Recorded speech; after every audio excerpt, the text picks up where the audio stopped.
하나님 말씀 보겠습니다. 창세기 30장 1절부터 13절 말씀입니다. 창세기 30장 1절부터 13절 말씀 우리 한 절씩 교독하겠습니다. 창세기 30장 구약성경 43페이지입니다. 창세기 30장 1절부터 13절 우리 한 절씩 교독하겠습니다. 제가 1절 봉독합니다. 라헬이 자기 야곱에게서 아들을 낳지 못함을 보고 그의 언니를 시기하여 야곱에게 이르되 내게 자식을 낳게 하라. 그렇지 아니하면 내가 죽겠노라.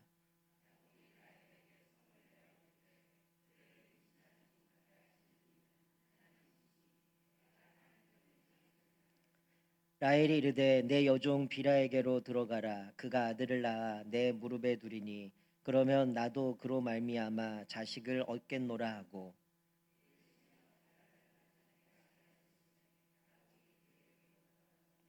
비라가 임신하여 야곱에게 아들을 낳은지라.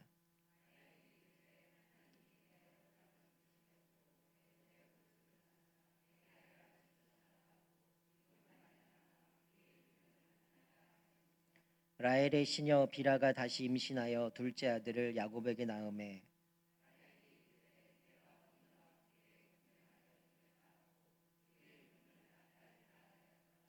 레아가 자기의 출산이 멈춤을 보고 그의 시녀 실바를 데려다가 야곱에게 주어 아내로 삼게 하였더니 레아가 이르되 복되도다 하고 그의 이름을 가시라 하였으며 함께 봉독합니다.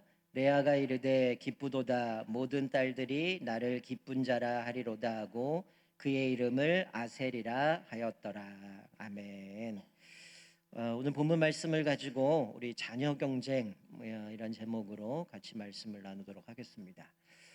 며칠 전에 제가 인터넷 기사를 뉴스에서 좀 보고 기사를 좀 검색해서 찾아봤는데요. OECD에서 경고를 했습니다.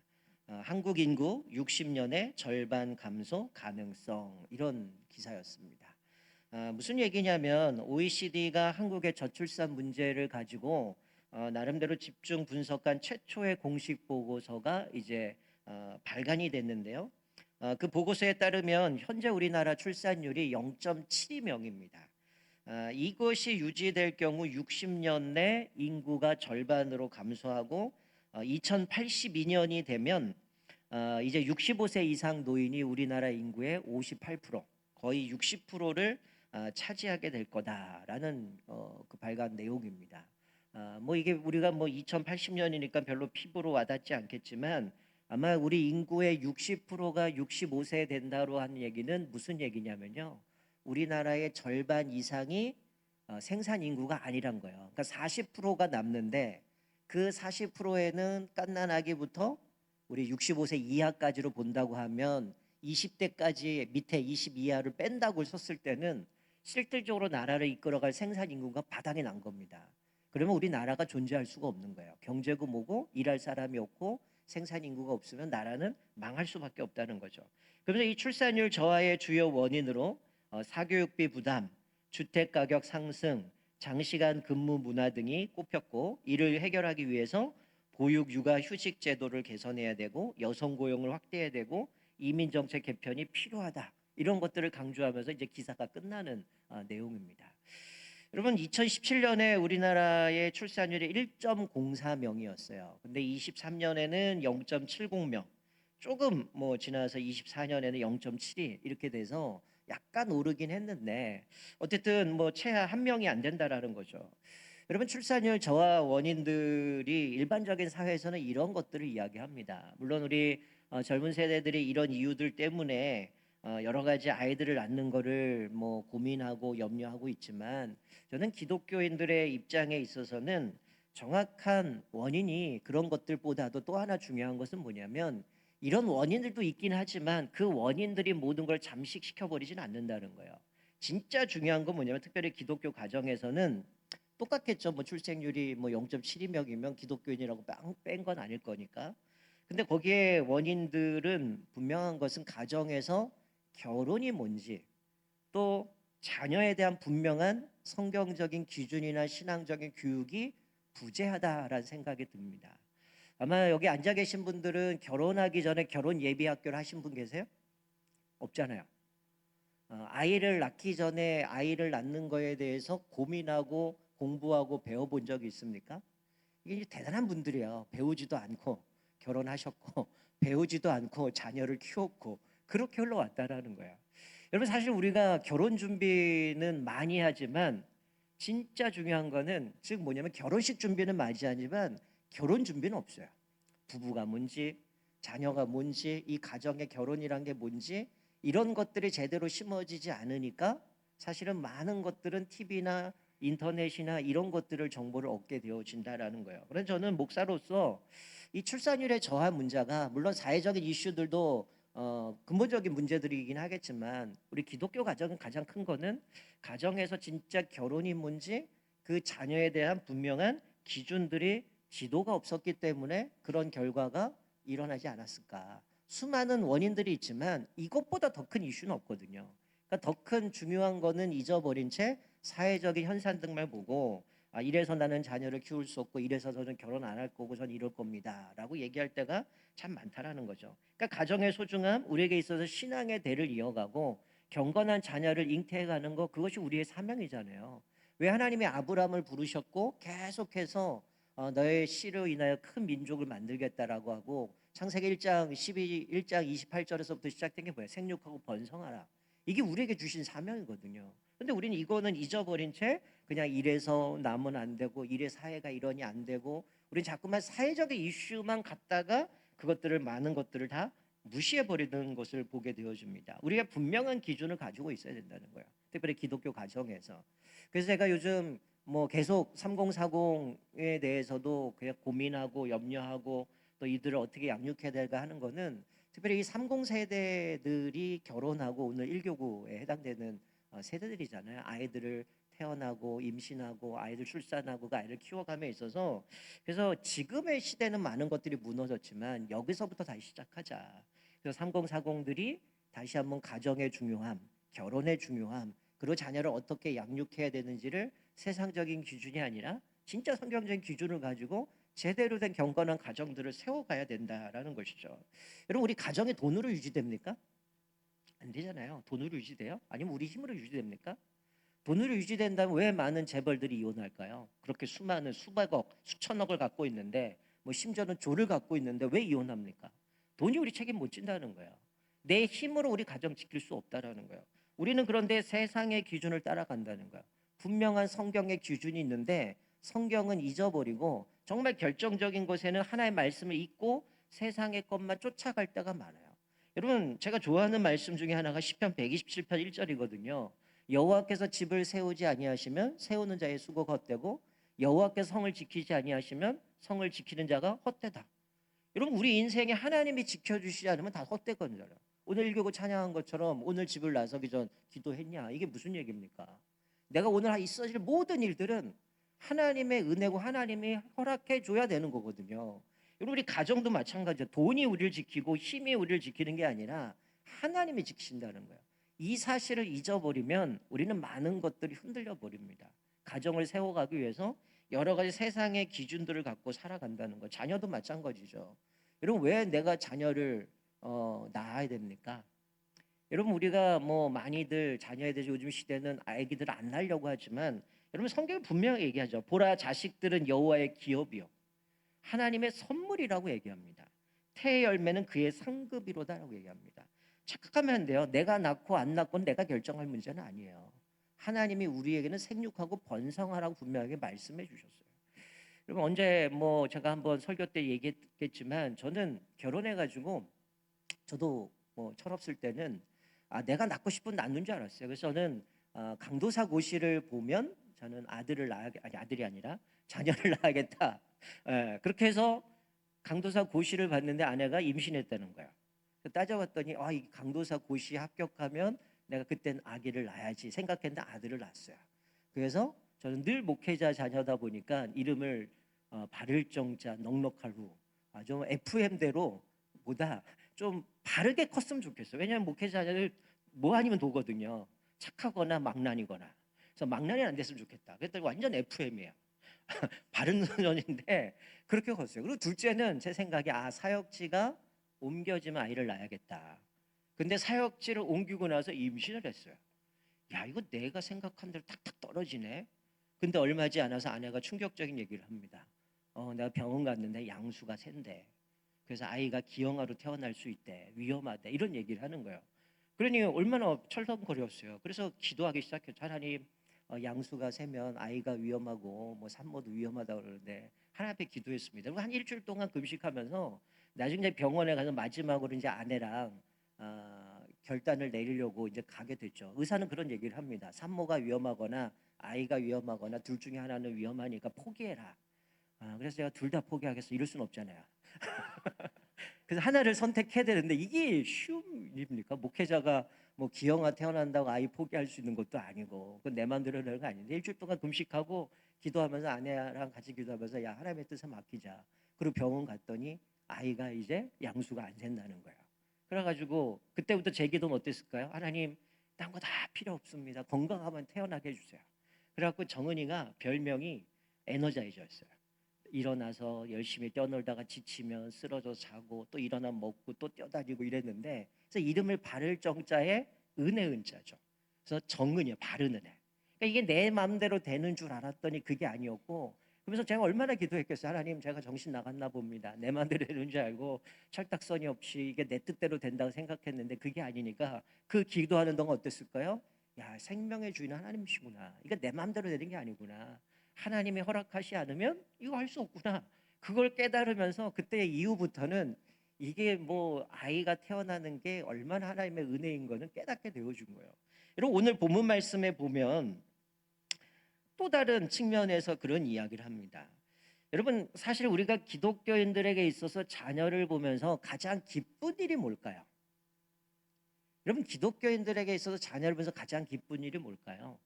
아마 여러분들이 나름대로의 기준들이 있고 나름대로 생각이 있겠지만 요한 3서에 보면 가이오 장로가 이런 얘기를 합니다. 이 장로는 목회자를 이야기하는데 이분이 얘기하는 거는 자기가 복음으로 낳은 자녀일 수도 있지만 진짜 자녀들일 수 있는데 이분이 그런 얘기를 해요. 내가 내 자녀들이 진리 안에서 행한다함을 듣는 것보다 더 기쁜 일이 없도다. 이렇게 고백합니다. 여러분, 내 자녀가 어디 들어갔다, 어디 취업했다, 얼마나 돈을 벌었다, 이것보다 내 자녀가 하나님 앞에서 바르게 살아가고 진리대로 살아간다보다 더 기쁜 일이 있습니까? 아무리 내 자녀가 좋은 직장 들어가서 떼돈 번다 쳐도 그 아이가 믿음이 없다면 부모는 고민이에요. 그 아이를 위해서 평생 마음을 아리며 살아갈 겁니다. 근데 이 가이오 장로는 내 자녀들이 진리 안에서 행한담을 듣는 것보다 더 기쁜 일이 없다라고 얘기를 해요. 근데 우리는 자녀를 보면서 어떤 마음을 가져요? 자꾸만 내 꿈을 투영하려고 할 때가 많아요. 자, 오늘 본문은 또 다른 측면의 이야기인데, 자, 야곱의 아내들이 자녀 전쟁이 일어납니다. 그런데 문제가 뭐냐면 자신이 남편의 사랑을 독차지하겠다고 자녀 전쟁이 일어났다는 거예요. 그러니까 자녀를 낳는 게 내가 경건한 자녀를 잉태해야지, 그래서 믿음의 가정을 세워가야지가 아니라 남편의 사랑을 독차지하겠다고 전쟁이 일어난 겁니다. 그래서 사실은 레아가 우리 오늘 본문 앞부분에 르벤, 시므온, 레위, 유다 네 아들을 낳아요. 근데 여러분, 이 네 아들의 이름이 제가 아까 제 입으로 제 아이들 얘기를 했는데 저는 이 아이들이 믿음으로 바르게 서가기 위해서 이름을 그렇게 줬는데 이 사람들이 이 라헬과 레아의 갈등 속에서 레아가 자녀들의 이름을 줬다는 거예요. 르벤이 뭡니까? 여호와께서 나의 괴로움을 돌보셨다.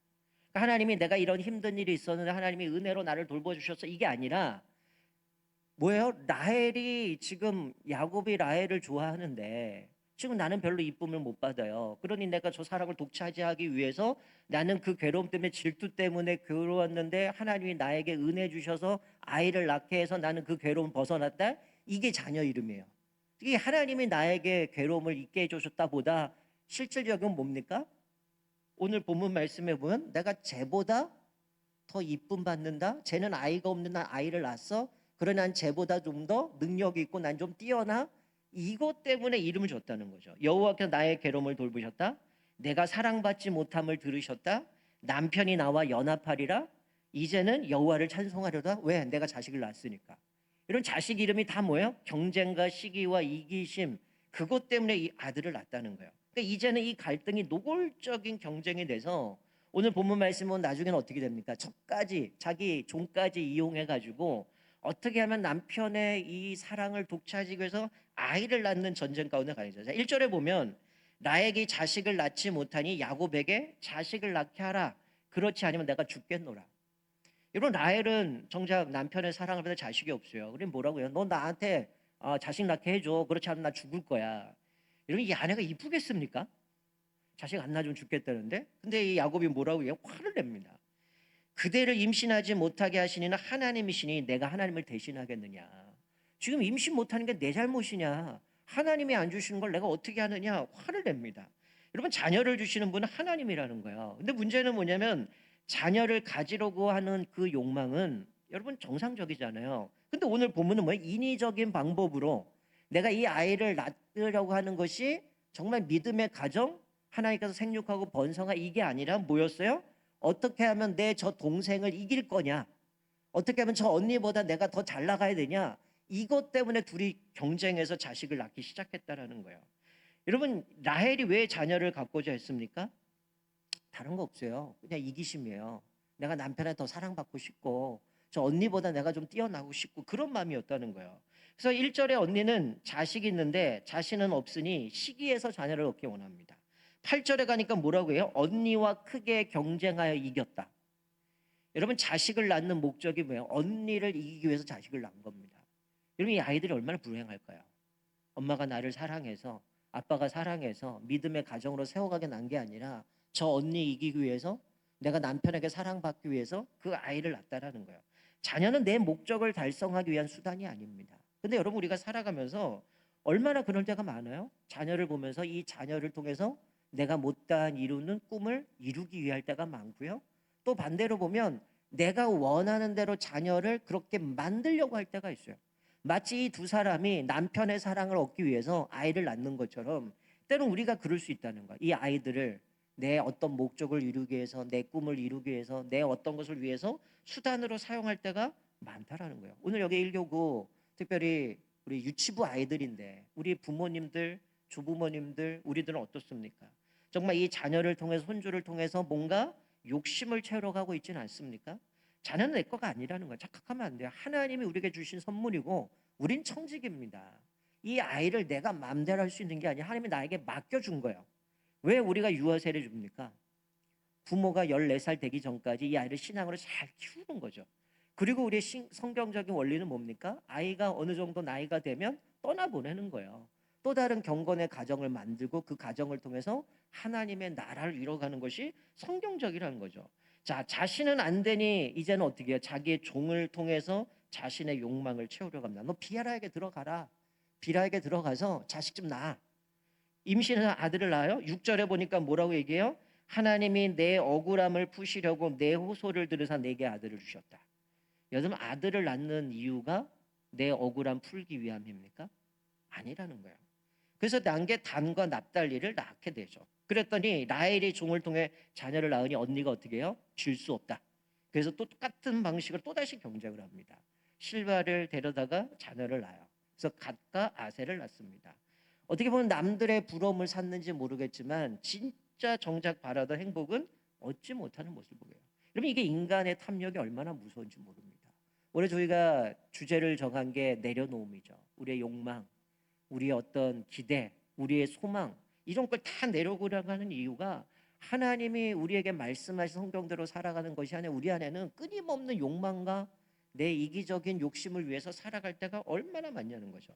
아들이 있는 레아는 야곱의 사랑이 필요했고 남편의 사랑을 받는 라헬에게는 아들이 필요했는데 결국 그것 때문에 서로 경쟁하면서 자녀를 낳는 모습을 봅니다. 오늘 본문 이후에는 또 어떤 일이 벌어져요? 소위 뭐 체음제라고도 얘기하는 분도 있지만 합한채 그걸 발견하고 나서 레아가 달래잖아요. 그거 내놔라. 내가 너는 이쁨 받지만 너 그거 나 줘서 난 네 남편에게 들어갈 거야. 이러면서 또 해서 또 자식을 낳습니다. 그래가지고 계속해서 서로 이런 전쟁을 하게 되는데 이 모습이 뭘 보냐면 마치 야곱의 삶처럼 똑같아요. 장자권 얻으려고 했고 장자의 축복을 빼앗으려고 에서와 각축했던 그 모습이 연상되는 모습을 보여줘요. 그러나 야곱의 삶처럼 결국 뭡니까?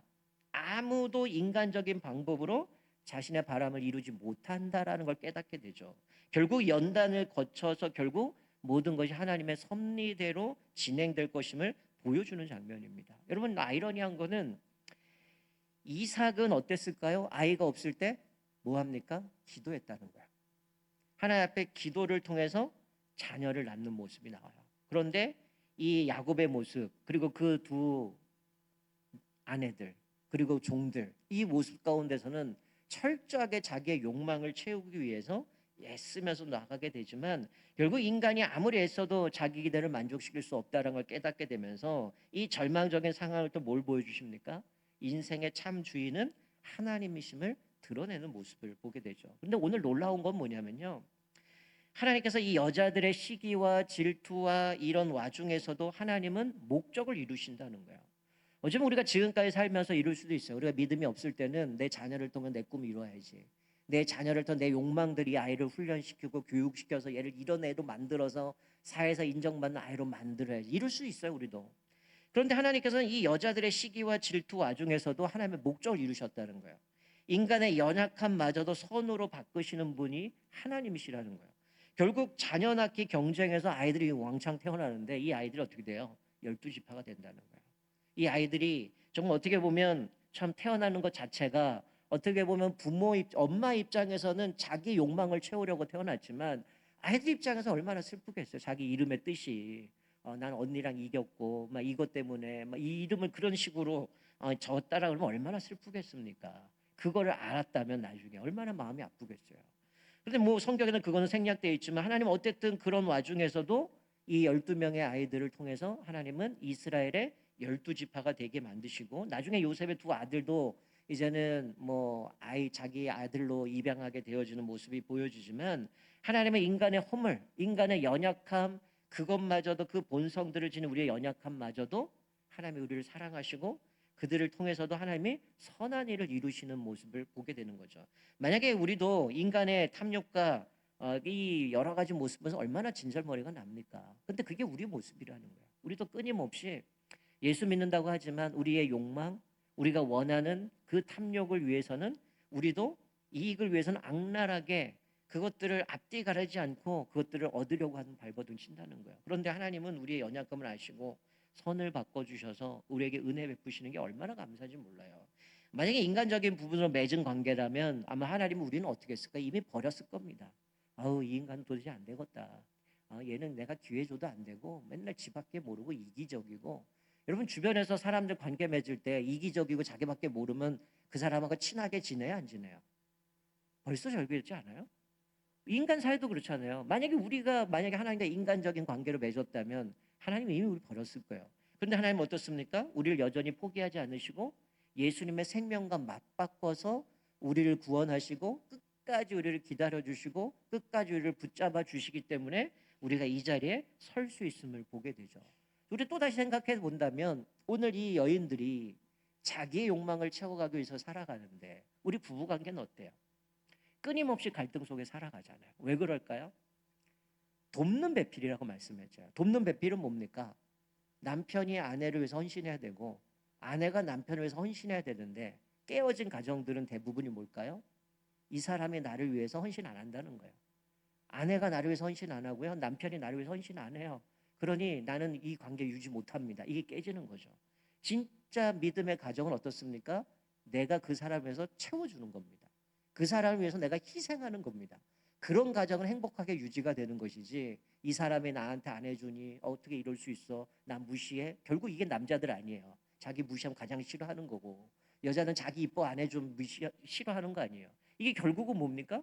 성경적인 가정이 아니란 거죠. 결국 나만을 위해서 뭔가 받으려고 하면 결국 깨지게 되는 거죠. 어쩌면 우리도 그랬어요. 남편을 내가 원하는 대로 만들려고 하고. 그래서 오늘 제가 한 목사님 만났는데 그분이 책을 하나 내셨는데 책을 주고 가셨어요.